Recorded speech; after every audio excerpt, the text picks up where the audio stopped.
Hello, Guardians. Welcome back to Tower Casuals, the Destiny podcast. I am one of your hosts, Corey Deerigan. Alongside me is no one. Actually, we have Nickelbot right here in the video. If you see, if I wave, he might light up. Is he gonna light up? Nope. Okay. Well, I'm your host, Corey Deerigan. I am recording solo tonight because we thought about doing a show tonight, and the TWAB doesn't come out until Friday, and we obviously record this on Thursdays. Josh has not felt good for a long time, so we kind of decided not to record tonight, and so this isn't going to be a full-on episode. I know I've missed a couple weeks because of Josh and Joasis did the raid review discussion, and last week A1 Johnny filled in for me to talk weapons, and so I haven't really gotten a chance to talk about the seasonal stuff yet on the show, so I just kind of wanted to jump in and do that for a minute. Like I said, not going to be a full episode. It's going to be on the shorter side, but that's okay. But before we get into that, there's a couple things we don't usually plug things at the top of the show, which maybe we should, maybe we shouldn't. I don't know. You can join the Discord. Obviously, that's the big joke at the end of the show. Join the Discord. But seriously, join the Discord. It's so much fun. I need to be participating more in there. And now that things are kind of slowing down on the other side of the fence, as it were, the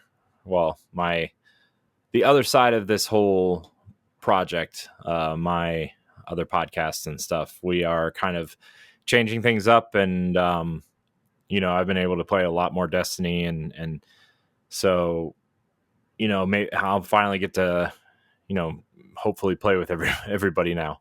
I've been bugging Ronnie to get me into some raid groups of older raids, and I do want to do Salvation's Edge at some point, and I was looking over my trophy list on PlayStation, and it turns out I only need 3 trophies to complete that entire list. So, and they aren't they are difficult, but they are manageable, I would say. So it's the Grandmaster, Nightfall, and Last Wish, apparently. So those are things I need to complete for that trophy list to be complete. But anyways, join the Discord. You can listen to our sister show, Xbox Casuals. We'll be back next week. Again, we took a little hiatus, one episode hiatus to, recover / no news after the massive Xbox showcase. So I think I'm alone in this opinion, but thought was just kind of, it was great, but nothing like, I need this right now, So, and then the Nintendo Direct, during my week off, I had to cover it because I do a Nintendo podcast that, obviously a Nintendo Direct is a big deal, and Metroid Prime 4 is a big deal. So, and a new Zelda game and all this, Nintendo is not quitting the Switch yet, it seems. So I've been covering a lot of that as well. Also over on my website, bossrush.net, you can read my Destiny 2 Final Shape review if you would like. It just covers the campaign and kind of the surrounding story missions. So you can kind of check that out if you would want to. Although I think everybody's kind of had their opinions and ready to move on from that. But yeah, I very so I don't really talk about my other stuff all that much, but between Tower Casuals and Boss Rush podcast, and the website that goes with my other podcast, and just everybody, I did post this in the Discord, but our review for the Final Shape was in the Accolades trailer, and I to keep it PG-13, I lost my shit because that was such a weird full circle moment for me as a creator. And then obviously everybody else, I mean, I attribute that to Josh as much as anybody, because, you know, Tower Casuals is where it's at because of his knowledge and his ability to retain, not just, you know, fall in love with the lore and the story and everything, but retain that information. Whereas, you know, my brain is like a spaghetti strainer at this point. It's like, here's the important thing you need to know, and then everything else that's interesting just kind of washes away. So everybody in the Tower Casuals community deserves that praise too, because, you know, without you, Tower Casuals wouldn't be as big as it is, and, you know, my media company, Boss Rush Media, wouldn't be as big as it is, and as recognized as it seems to be, at least in the last year, it feels that way.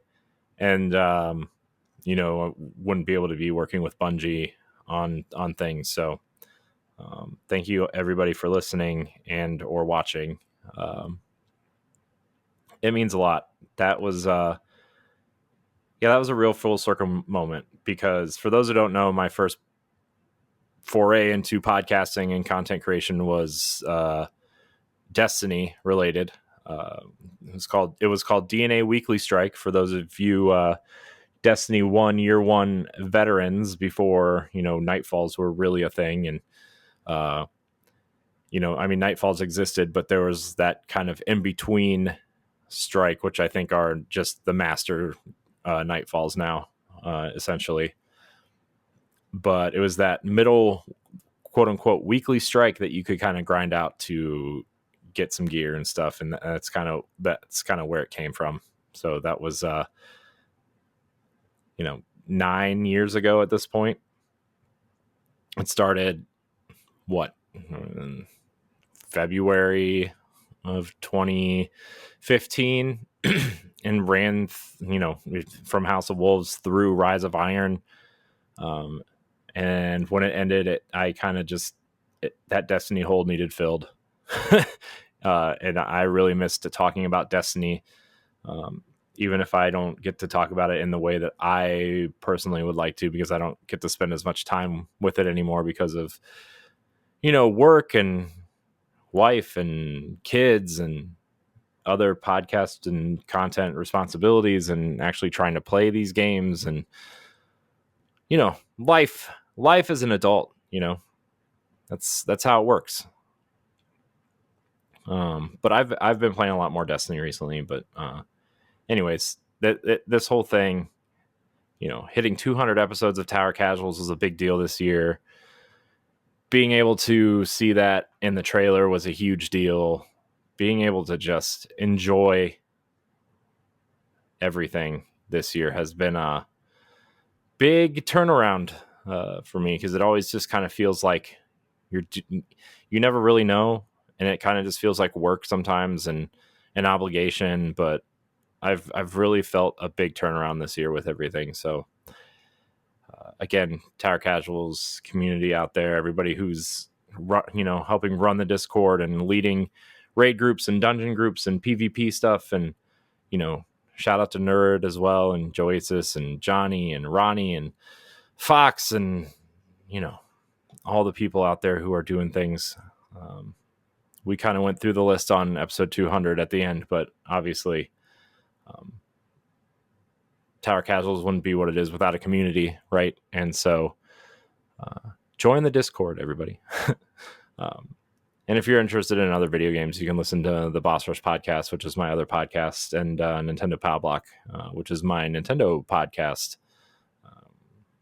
Both of those are weekly as well, Monday and Tuesday, soon to be Wednesday, because of some scheduling conflicts. But we're about to hit 400 episodes of Nintendo Pow Block, which is very exciting. 400 episodes. Been doing that show a long time.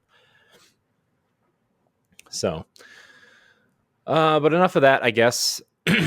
I'm very proud of all this work that everybody puts in, and it's strange that a lot of it has to do with this game, this game, Destiny, bringing people together. Who knew, right? And obviously Josh and I became friends because of Destiny. We didn't know each other before then.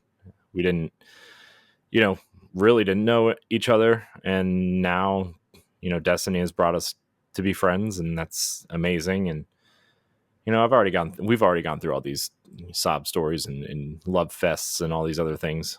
But yeah, I mean, my other passion is Nintendo, and my original Game Boy sitting back there in complete inbox down here.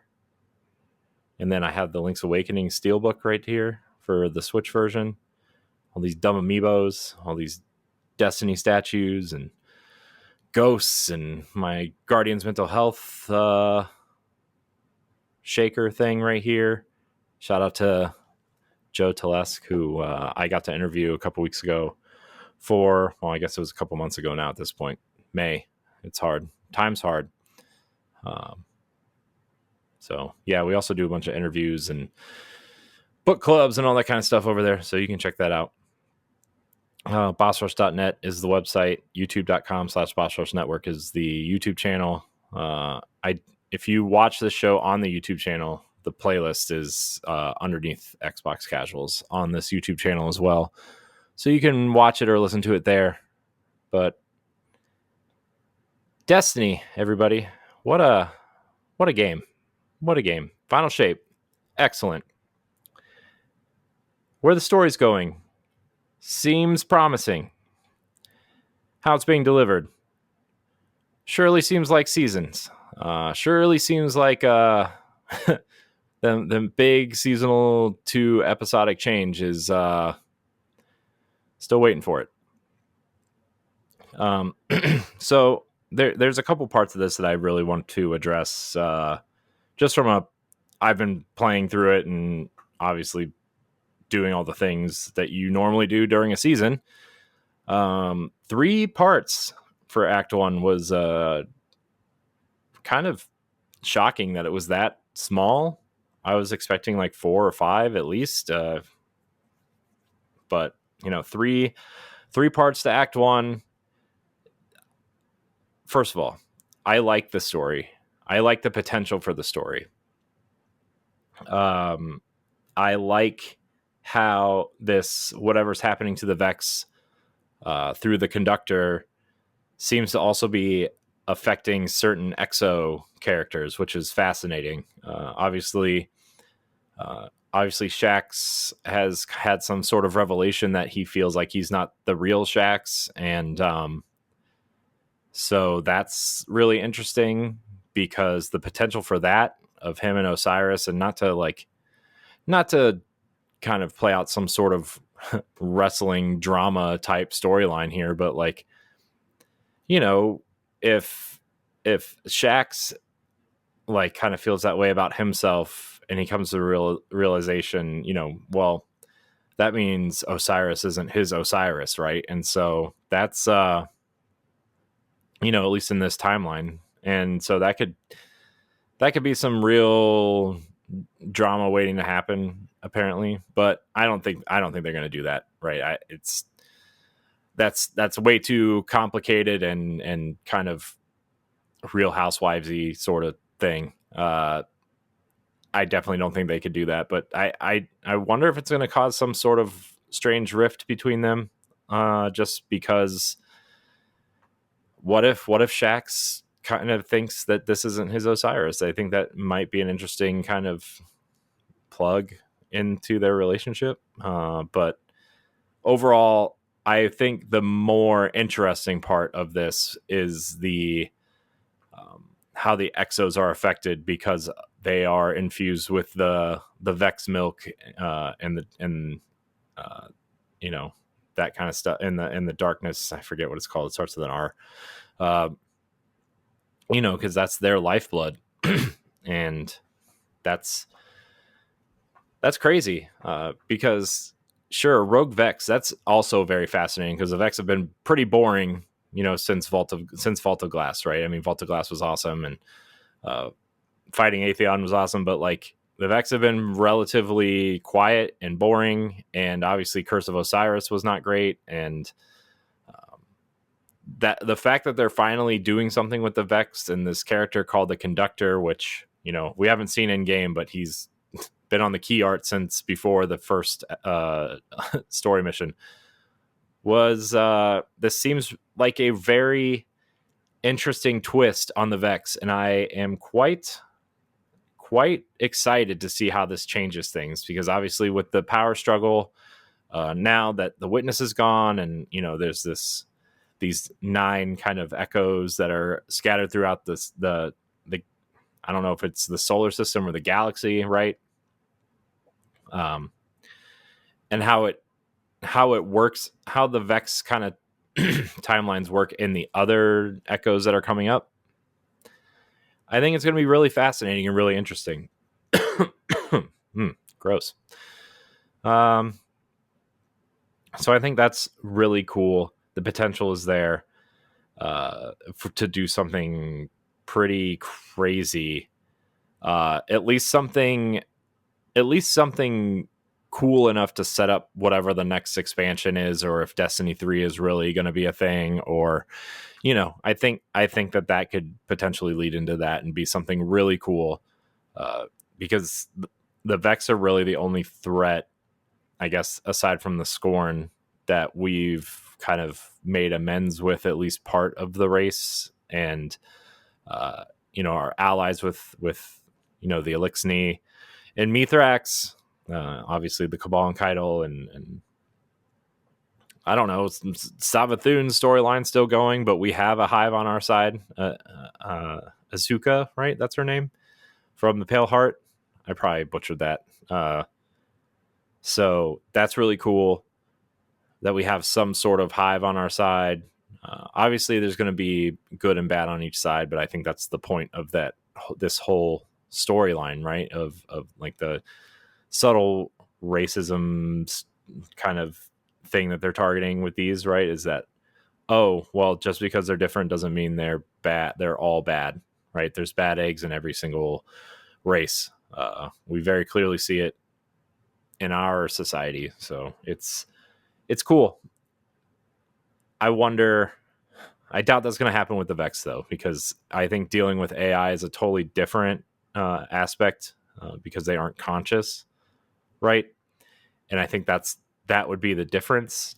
Although if these Vex start becoming conscious and start thinking on their own, which seemingly they're at least acting different, right? They were retreating, which was a big tactical move that they learned from the Cabal, or somebody learned from the Cabal. They're really trying new things and changing their attack patterns, and that's super cool. I dig it. I hope that Act 2 is far more interesting and they change the stuff. And yeah, I hope they change it. But so far, I like the potential of the story. I do not like how it's being delivered. The week by week basis stuff needs to stop. So I have an idea, and I'm going to get to it more in depth in a minute. But my idea for episodes would be to do it like the size of Rise of Iron, right? 4 fully fledged out story missions, maybe 5. I know it takes a while to create these missions and do this stuff, but a lot of the stuff is done a year in advance, or, you know, at least the base work is done like a year in advance or 9 months in advance, right? And, you know, building out those story missions in an area that kind of already exists, you really need to just, you know, script it out, and you know, they're still doing those cutscenes where you kind of stand there and watch them talk in the play space, which is not as involved as a fully animated cutscene or an engine cutscene.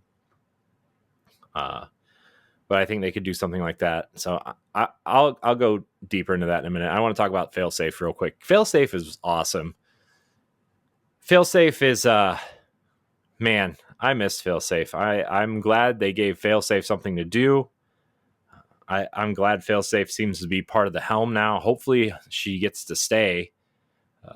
Especially if we're going to leave Seoul soon at some point, whether it's this game or the next game or whatever, right? I think having Failsafe be the kind of AI for the helm would be awesome. Her quirks and her kind of, she has that filter and that she turned off, and there's a part where she kind of teases that the Vex cursed at us, and if somebody said something like that to her, she'd be very upset. But obviously we can't understand because they just beeps and boops, but Failsafe can understand the Vex, which is cool. And she's, she can't say it out loud, right? So that's cool. I think Failsafe is wonderful, a wonderful character that I hope sticks around longer than a season. Which I think the direction they're kind of going with some of these characters, it seems like they're going to try to retire some characters while bringing in new characters, right? Obviously, Micah 10 is going to be a huge character moving forward. She seems prime, obviously, to be, obviously she is a speaker, but obviously her and Crow and Ikora and Zavala will obviously still be around, but it really seems like they're setting Micah 10 up to maybe lead the charge into other systems across the galaxy, or I don't know.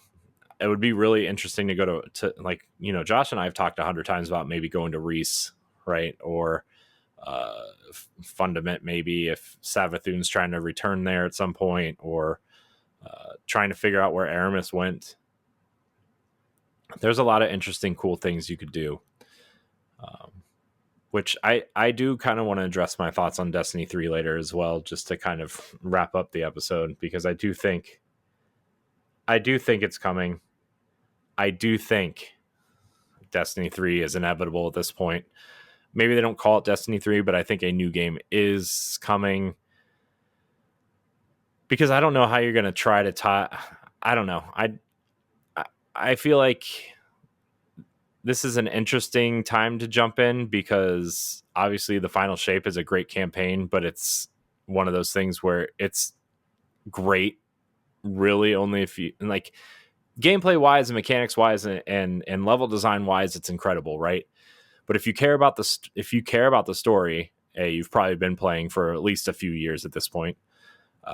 But also, like, if you want to know what's going on, it's really hard to catch up. And I think a clean break is just, I think that's the right time. I think Echoes is actually a decent time to jump in, but then you have to play through the Final Shape to get Prismatic, which is the most interesting part of the the end game at this point. And so how do you do that? And so my thought on that, I don't know. It's interesting, but Failsafe is cool. Man, can we just talk about Osiris is so kind of lame.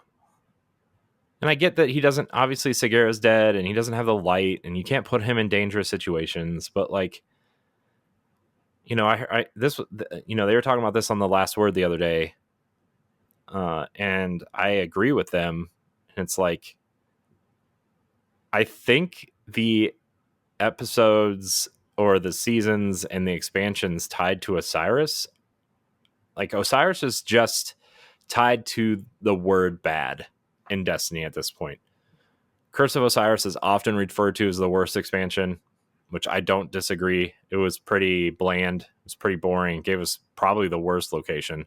The Infinite Forest could have been so interesting and so unique, especially with the stuff that they're doing now. Like, they could just totally blow the Infinite Forest out of the water and give us some sort of, with all these games adding roguelike type areas and procedurally generated areas. And, Returnal made a whole game out of procedurally generated areas that, they were handcrafted blocks that could fit together.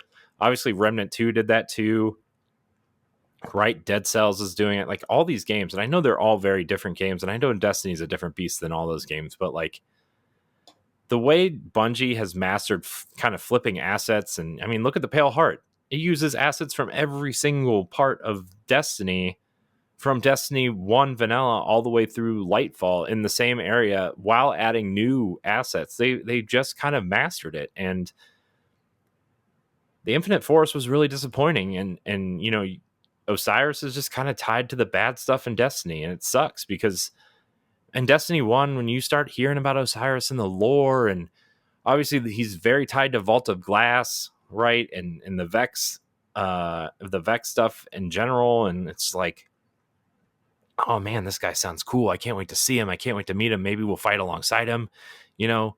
And like when you first see him in Curse of Osiris, and he's kind of, you know, you see the fire team running through the vault, and they all kind of freeze, right? And the portal opens and he steps through, and Sagira and him are talking, right? And he has the kind of like the mask over his face, and he's got the bird helmet, right? The kind of like the hawk helmet type thing. And, you know, he's got them like the bracer gauntlets on. Like every warlock knows what those are. Oh man, look at those. He's got them on, you know? And like his cloak looks cool, and he looks badass, right? Osiris looks badass when you first meet him.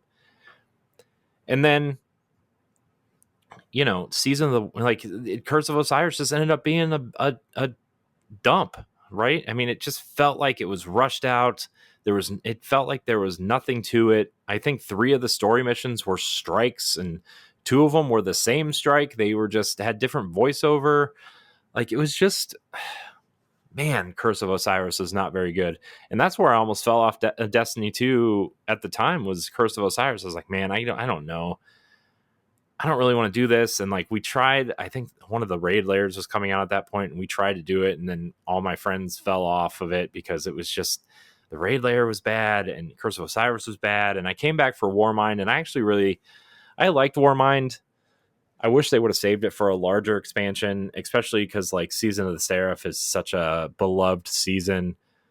And like maybe kind of tying all that together, but obviously they had to introduce Ana Bray at some point. And I think if anybody listens to me on anything Destiny related, they know how I feel about the Bray sisters. I think they're great characters. I think they're some of the most interesting characters in Destiny, just based on who they are, right? And how they know who they are, which is, you know, very rare in Destiny lore, right? I think Crow knows, and there are very few Guardians who know their pasts, and them knowing their past. And obviously Elsie is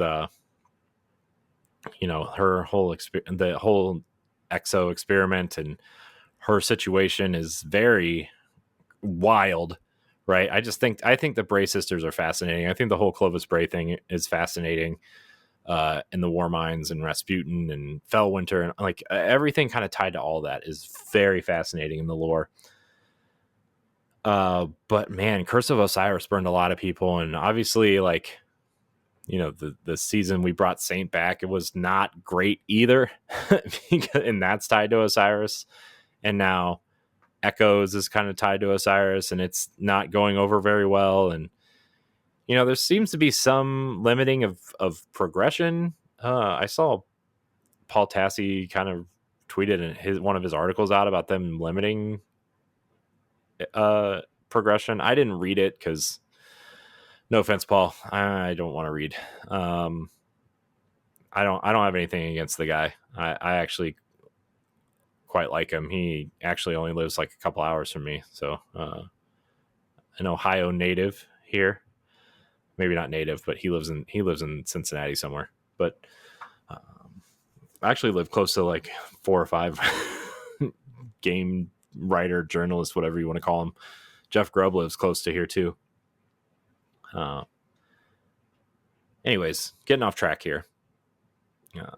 I feel bad because Osiris seemed like such a awesome character that it just, and no fault of their own, really, it seems, right? Because like obviously game development is hard and writing is hard, and trying to get the performance out of the actor is hard and everything, and like it just seems to not be working somewhere. with that character, and I would not be surprised if they maybe silently retire those characters, especially because like they said they're going to leave at some point, right? At the end of Final Shape, they want to go explore the solar system together at some point, and beyond. So which is sad because I really like Saint. I think Saint is a great character. He's one of my favorite characters. I wish they had made a statue of Saint. Side tangent, statues, really? They're going to announce a Mara statue right after they do the Crow. Numbskull, please.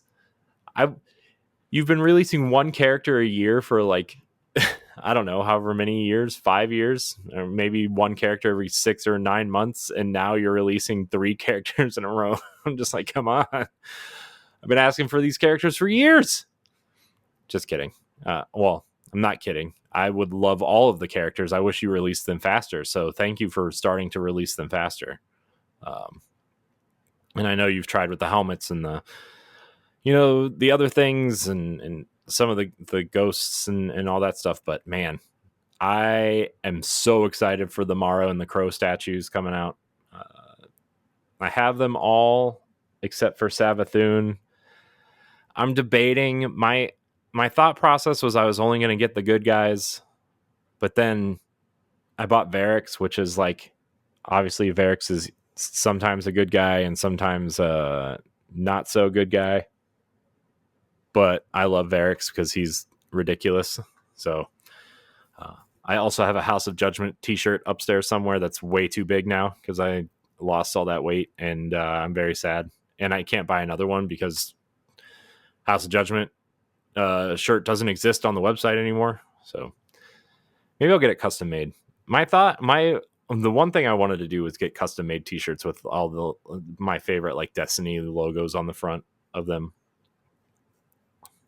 Maybe I'll do that. Anyways, Numbskull, thank you for releasing these statues. I will be unboxing them on video somewhere at some point in the near future.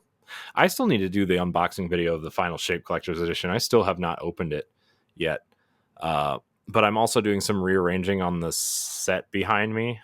Set, quote unquote. It's a fireplace with a mantle and some shelves. But this is my recording set, so I'm going to refer to it as such. Anyways, yeah, Osiris is just kind of a boring character. I don't know what you can do to make him more interesting at this point. We are so far past anything interesting now at this point that he could be involved in. But then you can't send him away because he is the Vex like knowledge base. He's the guy. He's the guy.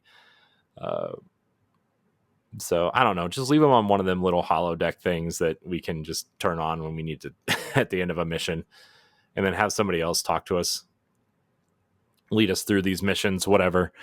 Have him on comms. I don't care. We got to do something with Osiris. He's boring. He's so boring.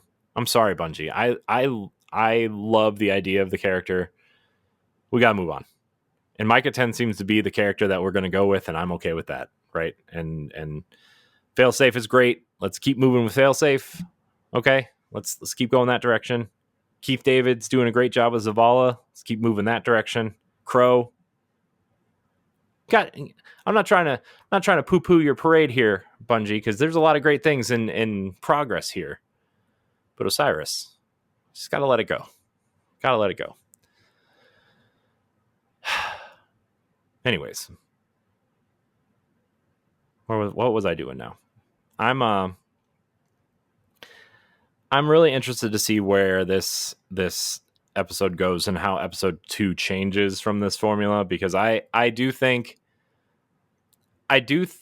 partially that this was maybe supposed to be a season at some point, and then at some point during the development of this quote unquote season, they were like, we got to change up the seasonal format because it's getting stale, and we got to do something different. And maybe that's why this started out like that.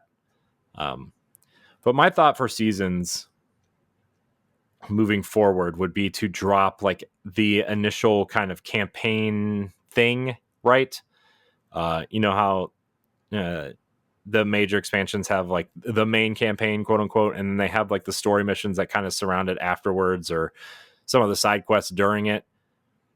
I think you can make episodes roughly the size of a Rise of Iron campaign and some side missions. Obviously, the dungeons and the raids take a lot of work, right?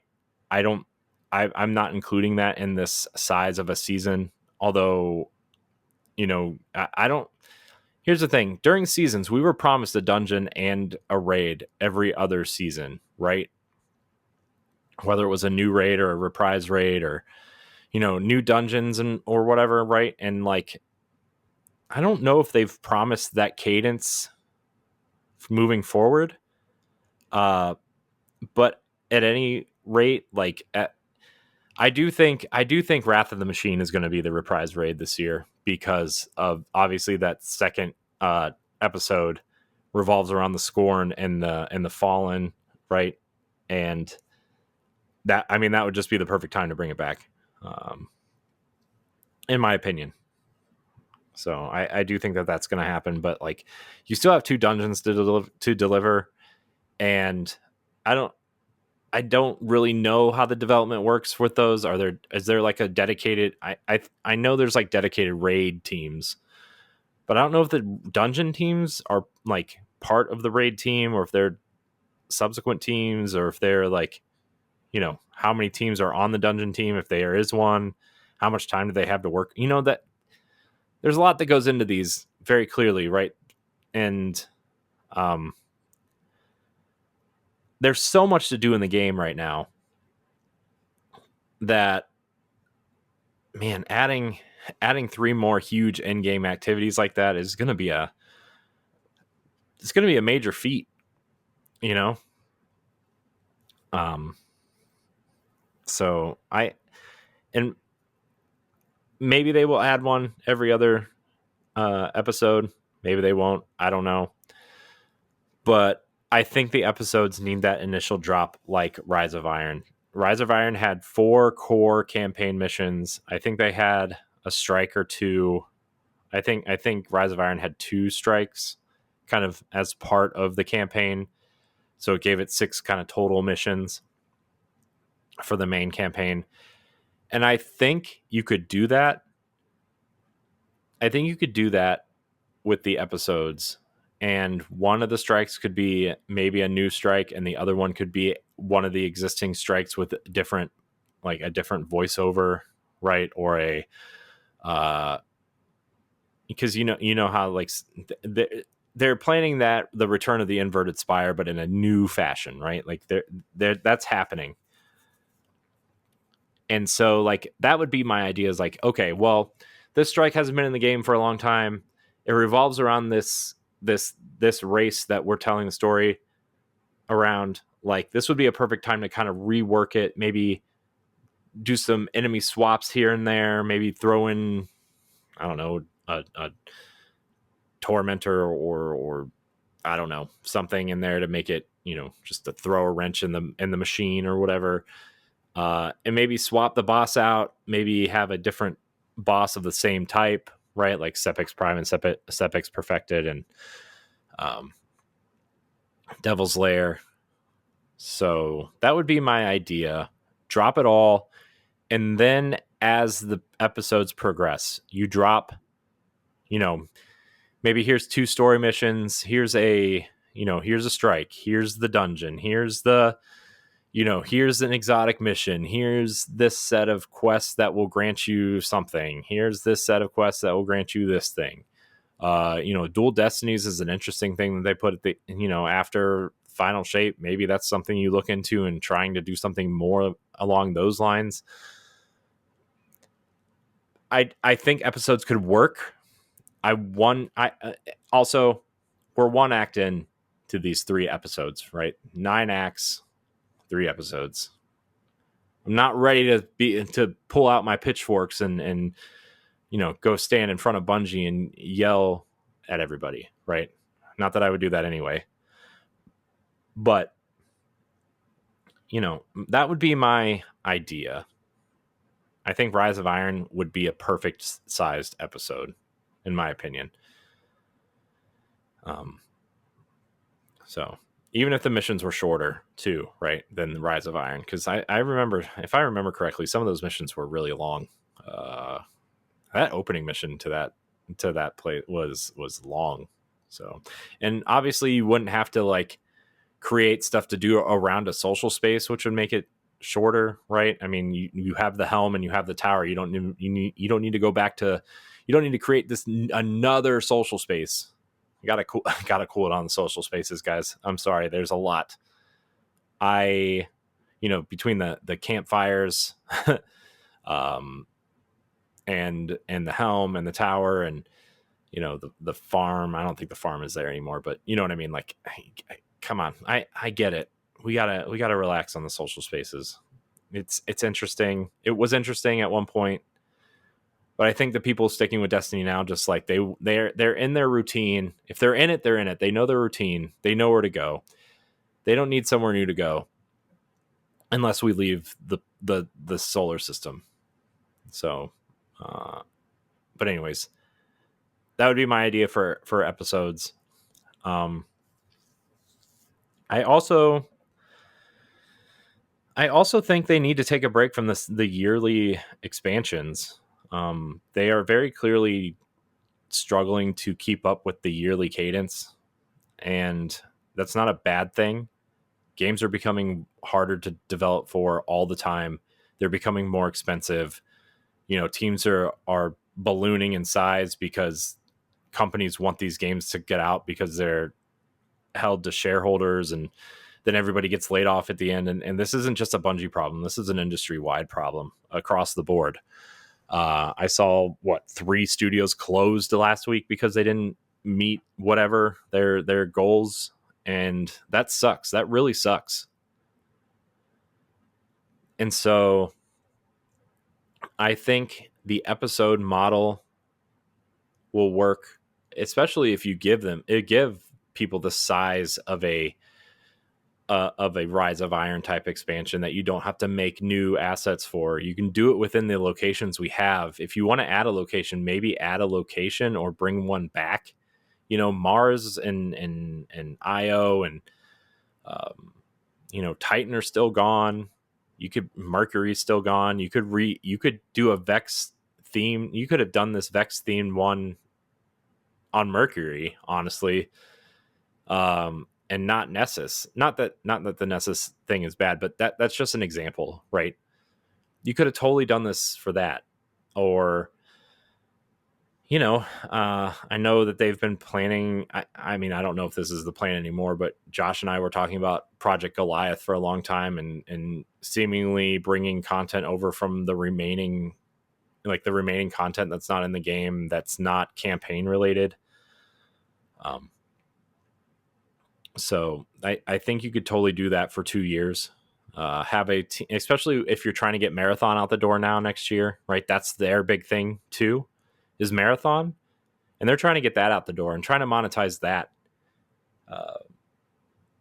And so that's their big push now, and I don't know if they're going to take people from the Destiny team to try to push that out the door or not. I'm not sure. I've heard that game has changed hands and changed directions a couple times now since they revealed it. We'll see. I kind of liked the idea of the create your own character and kind of take light Destiny elements in building your character out, but still being more of a real first person shooter. And I know extraction shooter was used for a while, but I think the extraction idea is interesting. I don't think it's the next big thing that everybody wanted to be. It's clearly not, since the only one anybody still talks about is Escape from Tarkov, and even that game's numbers are dropping quite a bit, I think.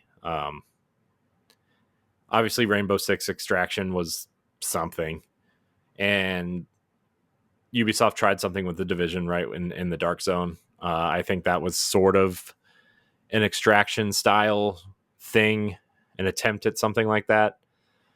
Now it sounds like it's going to go more in the Overwatch direction, which is like, well, I don't know if they want to do that either, because they're owned by Sony, and Sony's already putting out Concord, which is essentially, I mean, it's ex Halo and Bungie devs making a hero shooter. Like, you know, I mean, I don't think you want to compete in house with that, even though Bungie is technically not a PlayStation studio. It is a Sony studio, and, you know, still owned by the same company.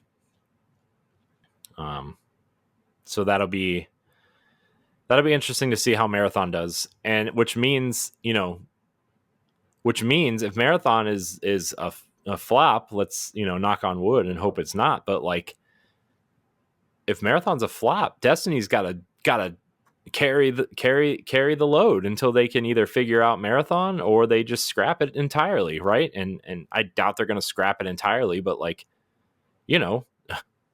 Destiny 1 didn't exactly launch to like rave reviews, right? Took them a year to at least make a game out of it. And so, if you don't have an expansion in 2025 and you do these episodes for 2 years, and you drop them the size of Rise of Iron style campaigns, and have these extra missions and add strikes and add your raids and dungeons, and obviously there's an anniversary event probably coming this fall that I guess we'll hear more about in September or August or something, I'm assuming. Man, it's almost August, isn't it? It's July 4th as of this recording. So,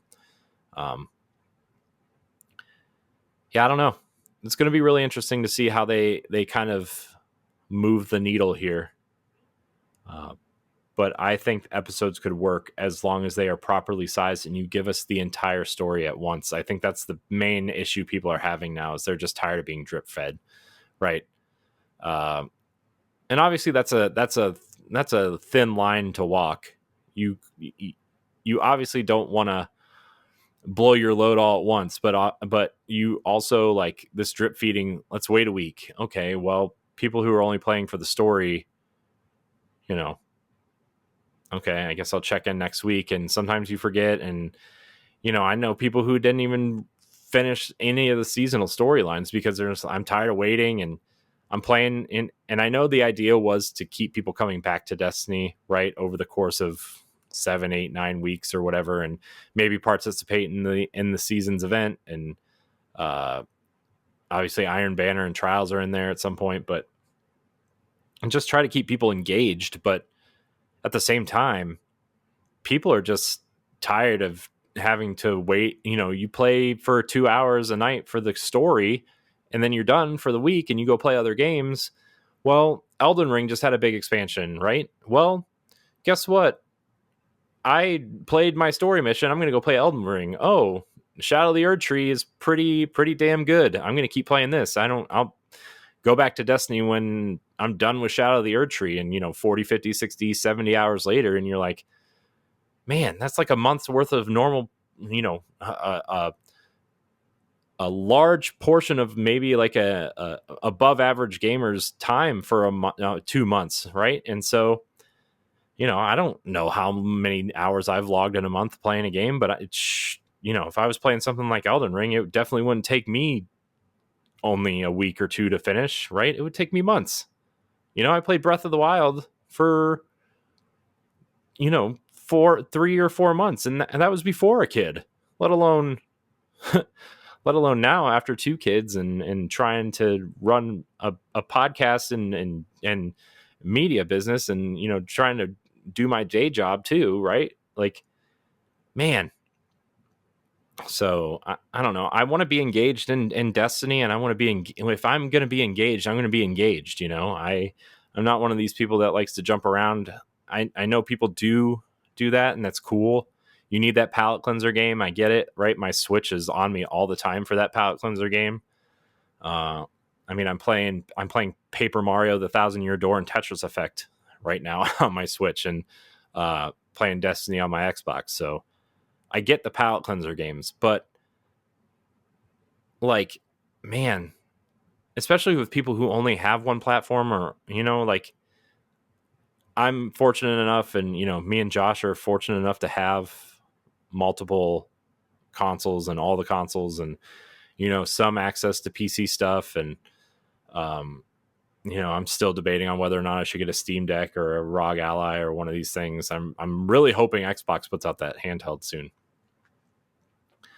But like, not everybody has that. People are still playing Destiny on PS4 and Xbox One. There's people in our community, people that we play with regularly, are still playing on Xbox One and PlayStation 4, right? Like, people just don't have the money to invest. People don't have the time to invest. And so, like, if you're making people wait around for a week, they're going to go find something else to play or something else to do entirely.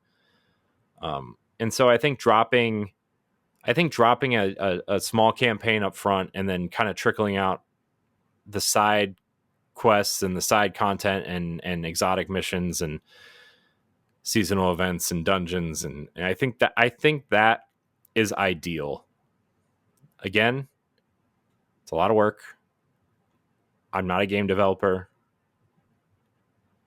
And, they still have to design like the episode kind of event thing that you're doing to grind out, fail. Obviously this episode is fail safe, right? You got to grind out her thing. But overall, I think a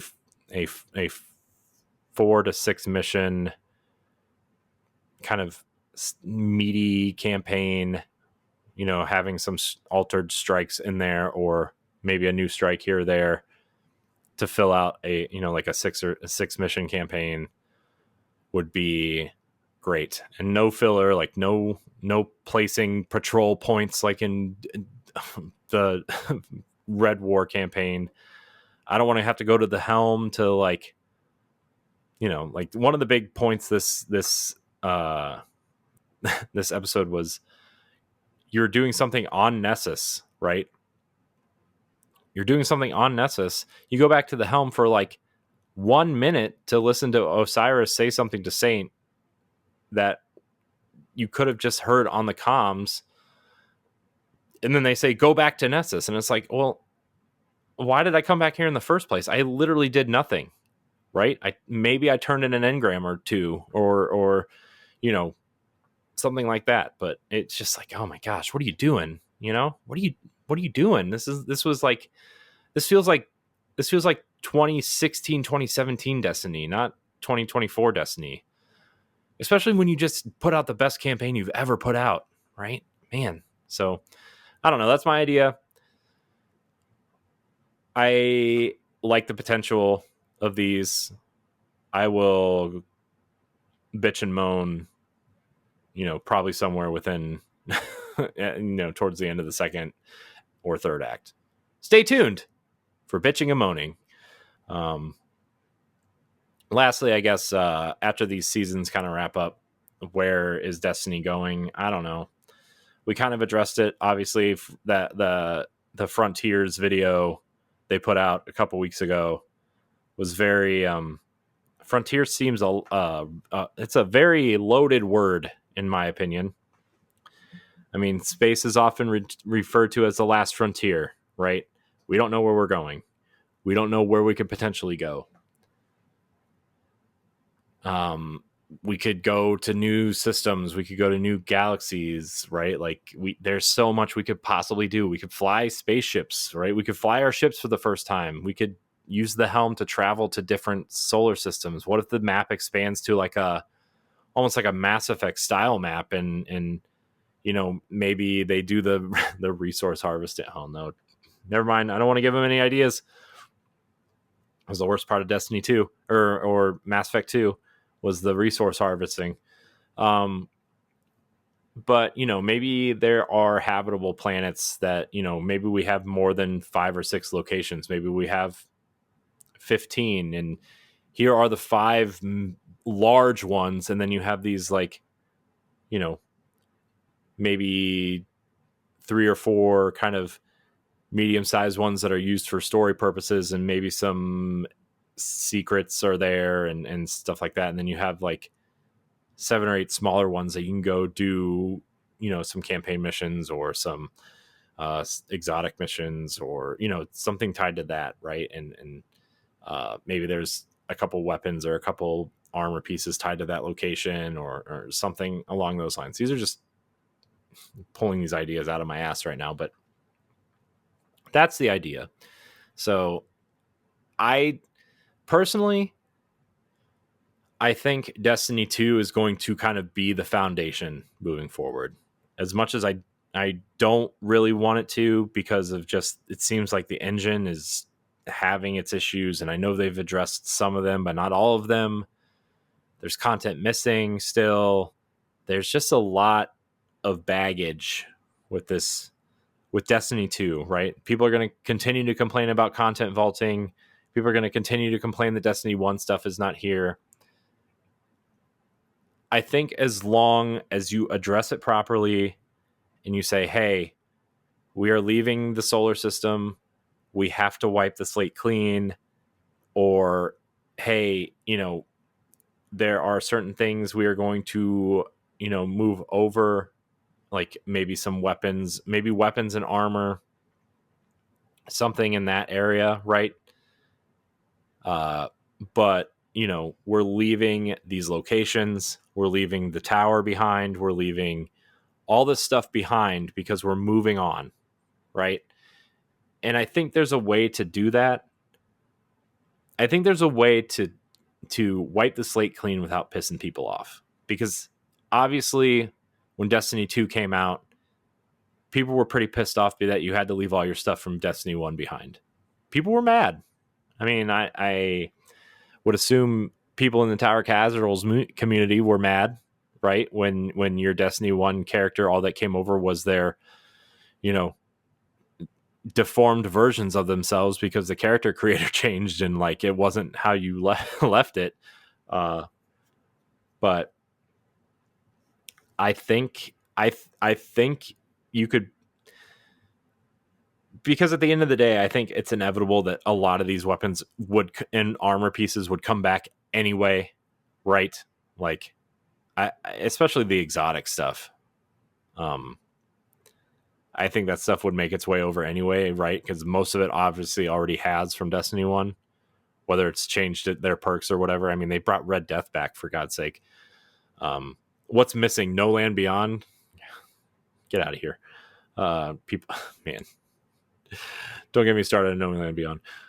Icebreaker, I guess, would be the other one that people were bitching about when Vault came back, right? I don't know.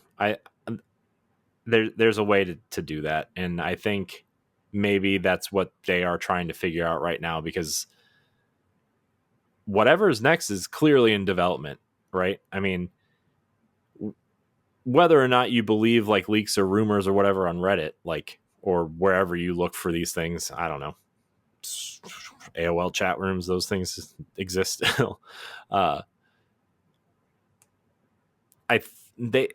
Regardless of what you believe, rumors or not, whatever the next major thing is in development, that is not a question. The question is it going to be part of Destiny 2, or are we moving to a brand new platform? Maybe they just call it Destiny. And if they do leave it in Destiny 2, man, now I'm like changing course, because I have an idea that I wanted to talk about, and it ties into this, but I'm changing my mind as I talk through this now. Maybe you just move move it to a platform called Destiny, right? Or Destiny Beyond or something. And the Destiny 2 is, it still exists, but so to wrap up this episode, all right, I'm changing my mind. I think you could do Destiny 2. The problem is the engine, right? It's not the game or the content that's in the game right now, right? It's the engine and how quickly they can make moves and update and port things to it. My idea would be, so many people want Destiny 1's content in the game, right? Especially the campaigns. So many people want Destiny 2's Red War and Forsaken campaigns, which Red War, I could live without, whatever. Forsaken is very important to what's going on in the final shape. Sorry. It's probably the most important expansion in the storyline, in my opinion, in Destiny 2. And you can't play it. It is the most important expansion. The death of Cayde and why Cayde's back is important. Aldrin's storyline and Crow, important. So, yeah, it's important. So I have an idea, especially if they're going to continue to trickle the locations back into Destiny 1 or into Destiny 2, right? Which is seemingly happening in a way. My thought was that you streamline the campaigns and replace New Light with this brand new consolidated campaign of here's the consolidated Destiny 1 campaign in order of how you should play the missions. Remember when The Taken King and then later Rise of Iron came out, they actually consolidated the Dark Below and House of Wolves campaigns into the vanilla campaign, and so you could actually play those in order of how they were meant to be played, and it's kind of cool. Not that I'm encouraging people to go back to play Destiny 1, because guess what? I downloaded Destiny 1 the other day just to see, right? I wanted to see how far it's come. And I'm going to be honest with you guys. It's not as magical as you think you remember it to be. Okay. It's just not. Okay. The shooting is worse. There's no, like, when you're jumping, there's no pulling yourself up on the ledge. The bubbles of the subclasses are just, oh boy, geez, who thought that was smart? Infusion is weird. Granted, some of the guns were cool. I do miss some of the guns, but like at the end of the day, there are so many better weapons. And I'm talking legendary weapons that you got from like the Reaper. Yeah. Hey man. The Reef, Rise of Iron, those things, right? And so those weapons are cool, but I think there's a way to implement some of those weapons into this kind of consolidated campaign. So I have an idea, and they kind of already did this, but they only put like 4 missions in this timeline thing. I think what you could do is you could do a timelined campaign, and you can start from whichever campaign you want, right? Like you can skip vanilla Destiny if you want, but like I think you have Destiny. I think you have Destiny, right? And that would be Destiny, Dark Below, House of Wolves. You can play through those campaigns, right? Consolidated versions, right? No strikes. Maybe you do some new voice acting. Maybe you kind of rewrite some of the stuff to make it cohesive. But at the end of the day, maybe it's like a 8 mission campaign, 10 mission campaign leading up to the Taken King. You know, the Dreadnought's coming back, right? Okay, here's the Taken King campaign. Okay, maybe you don't have to do some of the grindy elements. Maybe they rework some of the missions. Maybe they use some of them fancy, cool, hand-drawn cutscenes to tell part of the story, so you don't have to do some of the story missions. Whatever, cool. Here's a 6 or 7 mission campaign for the Taken King storyline. Great. Over here, Rise of Iron. If you bring back the Plague Lands, I don't know if you bring that back. Rise of Iron, not really relevant to the story now, right? Yeah, it gives some nice backstory on the Iron Lords.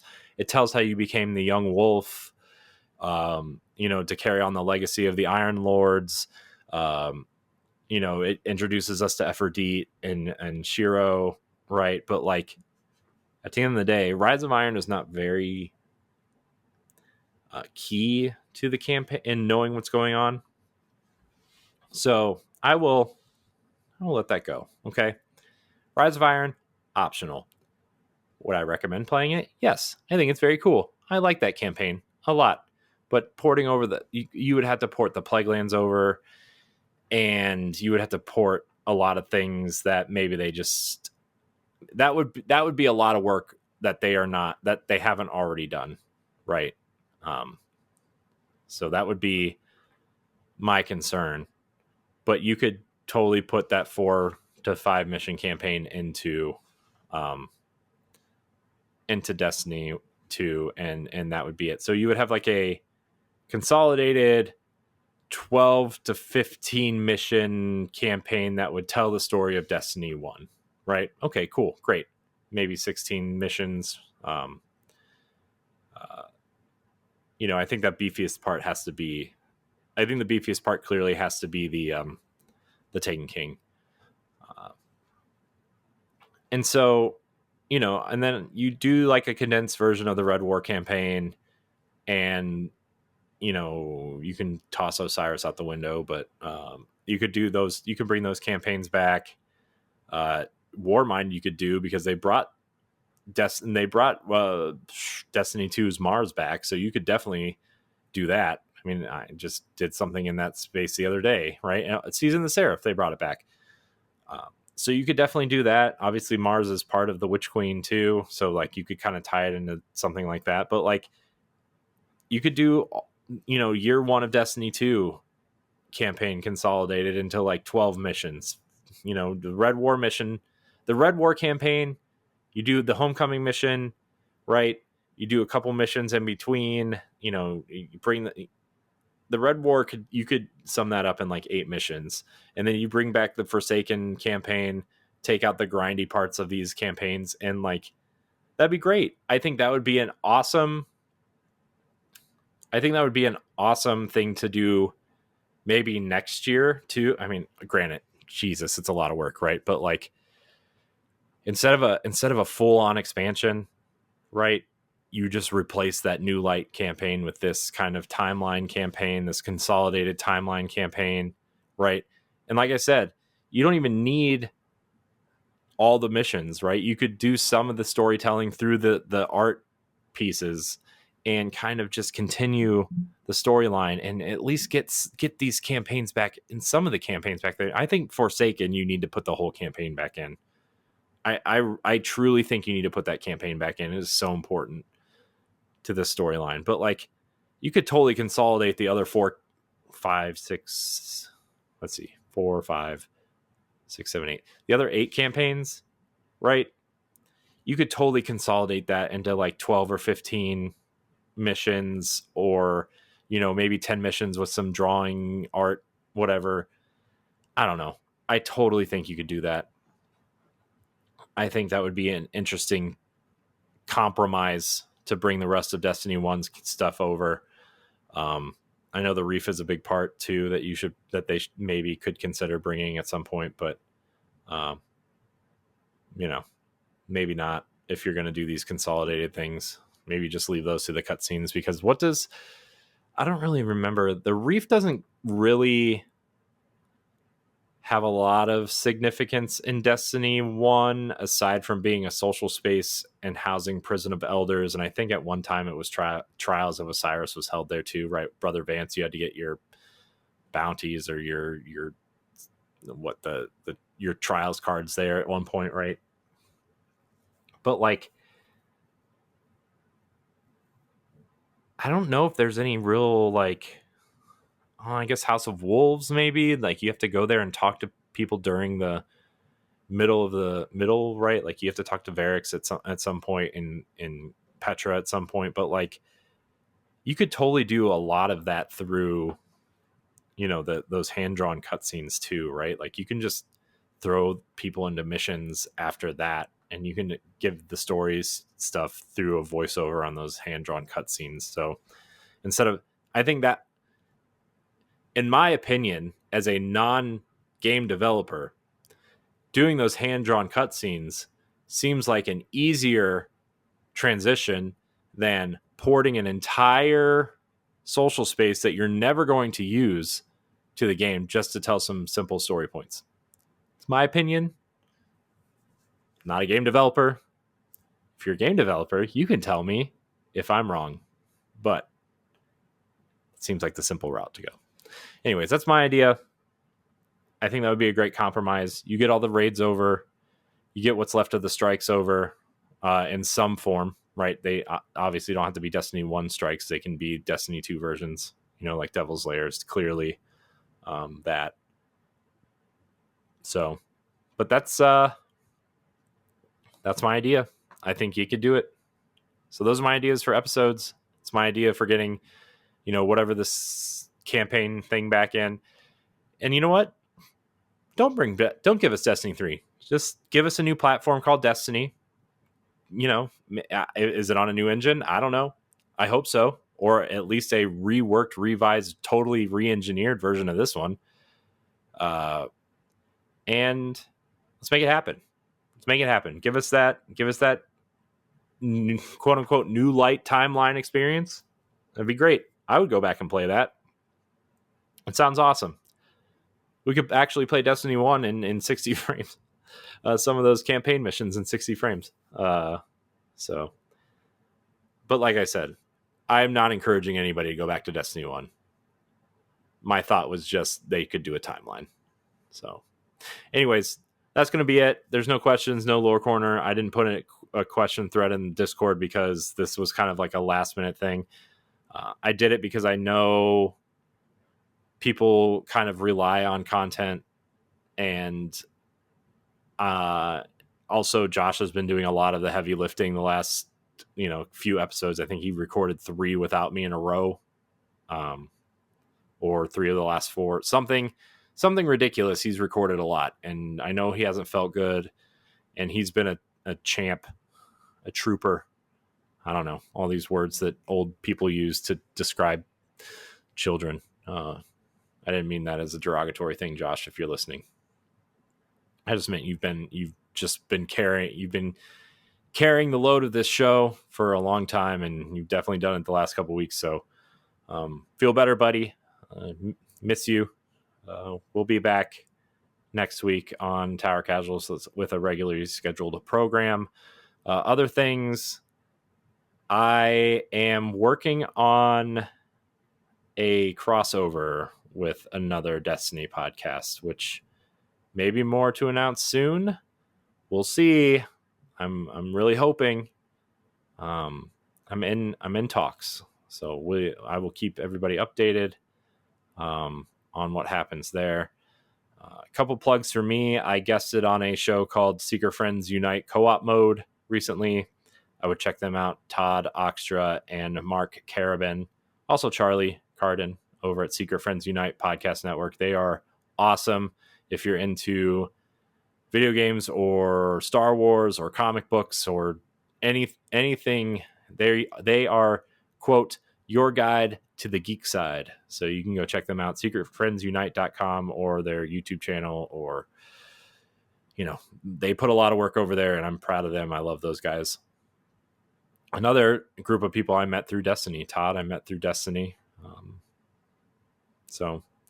I also did a guest spot on Fun and Games podcast Side Quests, talking about Hellblade 2.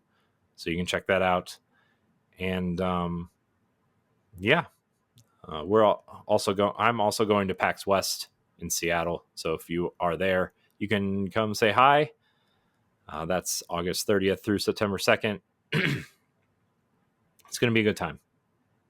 So anyways, that's it. That's it for this episode of Tower Casuals. You can follow us at Tower Casuals. You can follow me at I am Corey HD on Twitter and Instagram and all those places. Check out the Boss Rush podcast. Check out Nintendo Pow Block. Check out Boss Rush Plus, our new podcast feed that hosts all of our video interviews in audio form and all of our video game book clubs and spoiler casts. You can check that out too if you're into other video games. BossRush.net is my website you can check out. And subscribe to YouTube, youtube.com/Tower Casuals. I think that's it. Plugs, they're hard. I never do it because I know by the time we're done with the episode, we're usually pretty tired. And so anyways, thanks for listening to me ramble for about an hour and 10 minutes. I really enjoy doing this show. We wouldn't be what we are without you. Join the Discord. Thank you for being an awesome community. I want to thank everybody for watching and or listening. And until next time, we love you. Go play some Iron Banana. Goodbye.